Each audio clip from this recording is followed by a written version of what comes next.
আসসালামু আলাইকুম। Custom house মোংলাতে তৃতীয় এবং চতুর্থ শ্রেণীর শূন্য পদে অস্থায়ী ভিত্তিতে সরাসরি কোটায় জনবল নিয়োগের একটি নিয়োগ বিজ্ঞপ্তি প্রকাশিত হয়েছে। এখানে 20টি ক্যাটাগরিতে 61টি শূন্য পদে নিয়োগ বিজ্ঞপ্তিটি প্রকাশিত হয়েছে। 1 নম্বরে রয়েছে পরিসংখ্যান অনুসন্ধায়ক, পদসংখ্যা 1টি। 2 নম্বরে ইঞ্জিন ড্রাইভার, পদসংখ্যা 2টি। 3 নম্বরে এমএল ড্রাইভার, পদসংখ্যা 2টি। 4 নম্বরে উচ্চমান সহকারী, পদসংখ্যা 4টি। 5 নম্বরে ক্যাশিয়ার, পদসংখ্যা 1টি। 6 নম্বরে 60 মুদ্রাক্ষরিক কাম কম্পিউটার অপারেটর, পদসংখ্যা 1টি। 7 নম্বরে অফিস সহকারী কাম কম্পিউটার মুদ্রাক্ষরিক, পদসংখ্যা 8টি।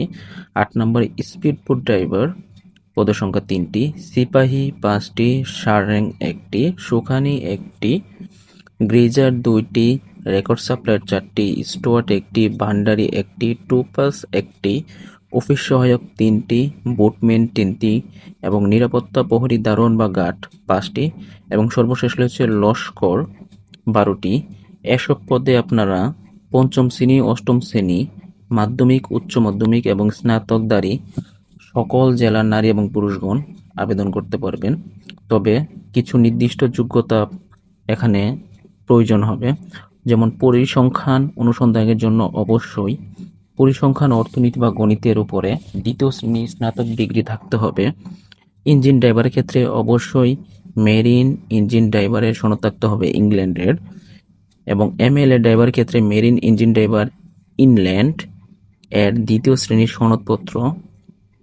উচ্চমান সহকারী এবং ক্যাশিয়ার, 7 মুদ্রাক্ষরিক কাম কম্পিউটার অপারেটর এবং অফিস সহকারী কাম কম্পিউটার মুদ্রাক্ষরিক, এগুলোর জন্য কম্পিউটার চালানোর অভিজ্ঞতা থাকতে হবে এবং প্রতি মিনিটে বাংলা এবং ইংরেজিতে শব্দ টাইপিংয়ের স্কিল থাকতে হবে। স্পিডবোট ড্রাইভার ক্ষেত্রে অবশ্যই 2 বছরের অভিজ্ঞতা এবং বৈধ লাইসেন্স থাকতে হবে। সিপাহী পদে কিছু শারীরিক যোগ্যতা লাগবে। উচ্চতা লাগবে 5 ফুট 4 ইঞ্চি পুরুষ, মহিলা 5 ফুট 2 ইঞ্চি এবং বুকের মাপ উভয় 30 থেকে 32 ইঞ্চি হতে হবে। সারেংয়ের ক্ষেত্রে 3য় শ্রেণী মাস্টার সনদ সহ 5 বছরের অভিজ্ঞতা প্রয়োজন হবে এবং সুখানি ক্ষেত্রে অভ্যন্তরীণ জাহাজের 2 বছর সুখানি কাজের অভিজ্ঞতা সহ সরকার কর্তৃক স্বীকৃত মেরিন ট্রেনিং সেন্টার হতে ট্রেড সার্টিফিকেটধারী এবং গ্রিজার বা ওয়েলম্যান হিসাবে অভ্যন্তরীণ জাহাজে 2 বছর কাজের অভিজ্ঞতা সহ সরকার কর্তৃক স্বীকৃত মেরিন ডাইভ সেন্টারে কর্তৃক সার্টিফিকেট থাকতে হবে।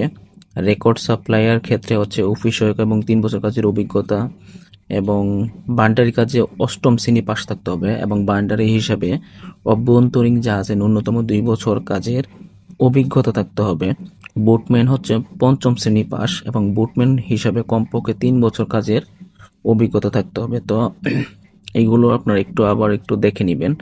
তারপর যে শর্তাবলী দেওয়া আছে, 24 নভেম্বর 2022 সালে যে সার্কুলারটি প্রকাশিত হয়েছিল, ওই সার্কুলারে যারা আবেদন করেছেন তারা এই সার্কুলারে আবেদন করার প্রয়োজন নেই।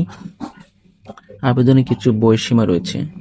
সাধারণ শিক্ষার্থীর জন্য 18 থেকে 32 বছর এবং 2 নং পদের জন্য 35 থেকে 40, 3 নং পদের জন্য 35 বছর এবং 4, 6, 7 বিভাগীয় প্রার্থীর জন্য 40 বছর শিথিলাজ্য করা হয়েছে।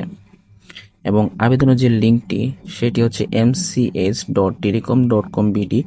এই লিঙ্কে গিয়ে আপনারা ওয়েবসাইটের মাধ্যমে আবেদন করবেন এবং আবেদন আপলোড করা পিকচারটি সদ্য তোলা হতে হবে 300x300 পিক্সেল এবং স্বাক্ষর ক্ষেত্রে হচ্ছে 300x80 দিয়ে আপনারা আপলোড করবেন এবং আবেদন ফি হচ্ছে 168 টাকা, 112 টাকা এবং 56 টাকা পদভেদে বিভাজ্যতা রয়েছে এবং SMS এর প্রণালীগুলো এখানে দেওয়া রয়েছে এবং আবেদন শুরু হয়েছিল 1 এপ্রিল 2026 এবং আবেদনটি শেষ হবে 30 এপ্রিল 2026। তো অবশ্যই সময় শেষ হওয়ার পূর্বেই আপনার আবেদনটি করে নেবেন এবং আবেদন করার পূর্বে অবশ্যই সার্কুলারটি ভালো করে পড়ে তারপরে আপনারা আবেদন করার জন্য অনুরোধ রইল।